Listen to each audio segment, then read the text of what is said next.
Hey everyone, do you have an older car? No Android Auto or Apple CarPlay support, but you want one and prefer it to be inexpensive if possible? Well, in this episode, I'll show you a solution.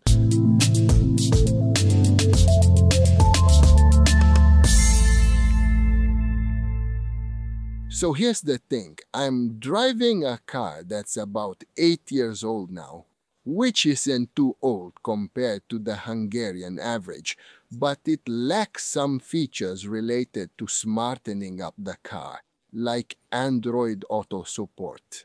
When I bought the car back then, I didn't think this was important, but time passes, needs change, and now I'd be happy to have this option.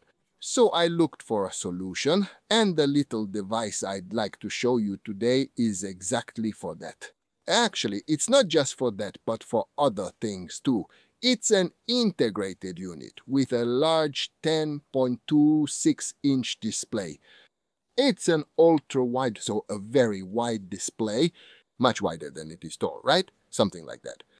The aspect ratio might be 21.9, which is good because I can place it on the dashboard and see above it, so it doesn't block the road or traffic, making it perfectly usable. But that's not the point. The point is what this device can do. Let's start with what's included. Well, you get the main unit, a backup camera, an audio cable, a power cable, and of course the cable for the backup camera. So that's roughly what's in the package. So for this money, we get an IPS display with relatively high resolution, 2 cameras and various smart functions all built in. So that's the accessories, and now it's time to set it up. You see, there's not much you need to do. There's really not. It comes with 3 cables. One is the power cable, which is a cigarette lighter power cable, so you don't need to wire it into the car's electrical system. The other cable is an audio cable, which is used if your car has it. If your car has an AUX input, meaning a 3.5mm jack input, then you can connect this unit to it and the music will play through your car's audio system via the cable. In case your car doesn't have an AUX input, so it's not so old that it doesn't have Bluetooth or AUX or anything like that at all.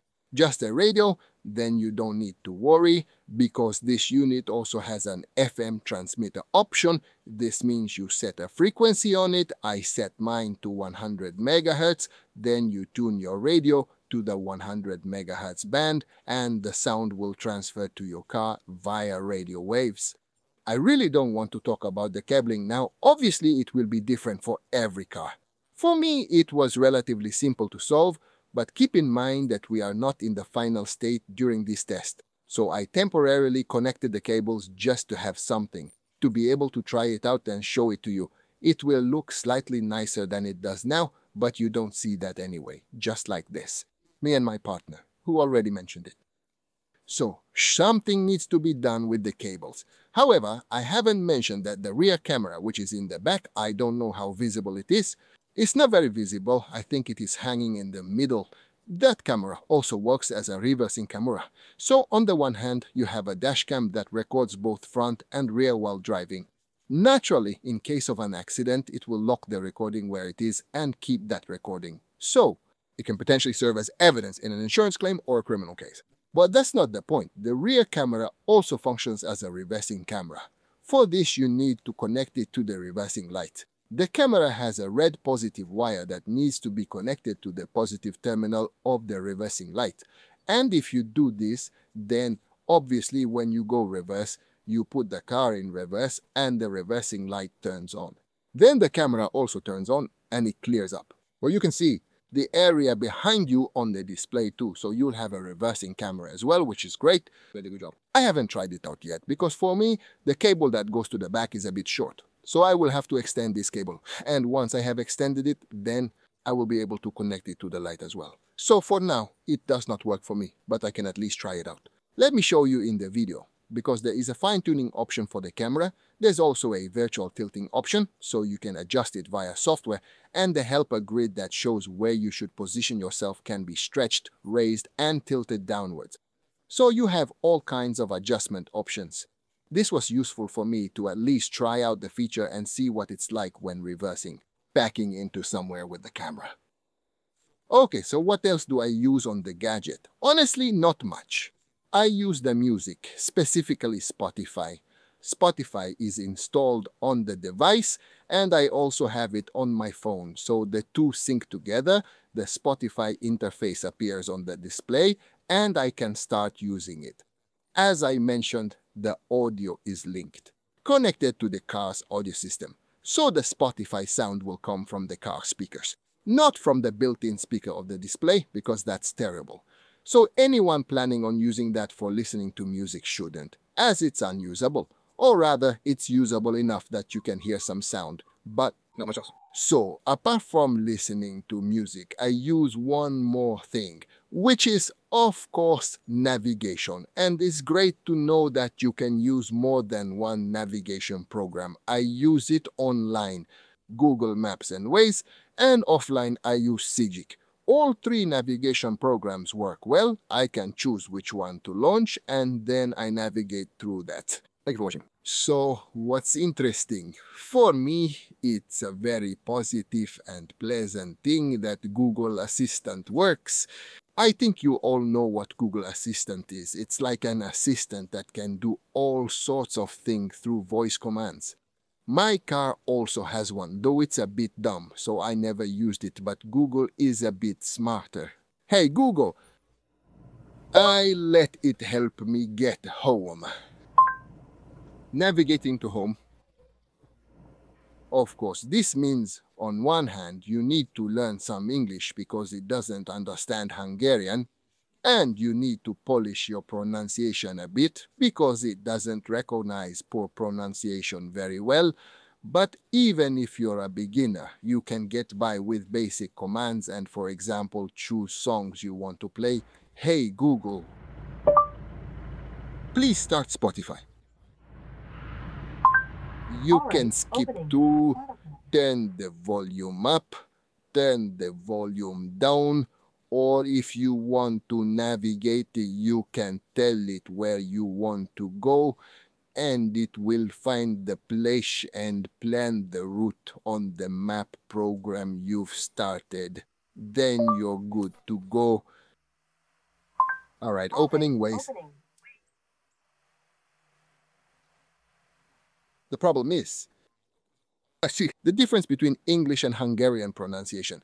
Because you see, it doesn't understand Hungarian, so you have to say Hungarian words with English pronunciation. For example, my partner's name exists in English, in both English and Hungarian, but spelled differently. So for instance, if I want to call her by name, the poor device keeps searching and says no such contact, because it's looking for the English spelling of the name. So it would be great if it understood Hungarian, and sometimes we even have to pronounce Hungarian street names in English. Like here, near us is the Redix border crossing. If I wanted to go to Redix, I wouldn't say Redix, but Relix. And it plans the route to Redix very well and takes you there. So there are still some minor issues, but overall, the whole system is incredibly good. The settings options are really good. You can obviously change the volume, adjust the brightness, and set various options to your liking, whether the car is left or right-hand drive. So everything that's available on Android Auto is also available on this gadget. So that's pretty much it. Whether it's useful or not is of course still a question. I like it and it's good. The only problem, in my opinion, is where to place it, because it is relatively big. And here in our car, it's still questionable if I found a good spot for it, or if I can find a good spot at all. I can't put it on the dashboard because then it either covers a bunch of buttons or blocks my central small display. On top of the dashboard, it just sticks out a bit into the field of vision, which doesn't particularly bother me, but I'm not the only one driving this car. Other family members do too. And well, they might say thanks, but no thanks. I'll regret this a lot, because this device has given me such convenience features that, well, going back to not having them is quite a big step back. One more thing before I wrap this up, actually. You'll find more details in the article. I tried to go a bit more in depth with the settings, so read it if this video caught your interest. But what I wanted to say is this. So you can find this device made by several manufacturers under different brand names. The one I'm testing here is the YUEHOO. Yes, that's his name, but I'd rather call it Yay. So the one I'm testing is the Yay, but there is a similar device from iMars. The main difference between the two is that this one has cameras at the front and back. The iMars doesn't have cameras, it just has a display and the Android Auto Smart system. The difference between the two is it's about a 10,000 forints difference. So if you want to record your trips and have a reverse camera, you'll have to buy the more expensive one, which is around 26 to 28,000 forints. And if you don't need these features, you can buy the iMars, which is around 20,000 forints. So these are the options. I'll put the links to both devices under the video on YouTube, and if I find any discount codes, I'll add those too.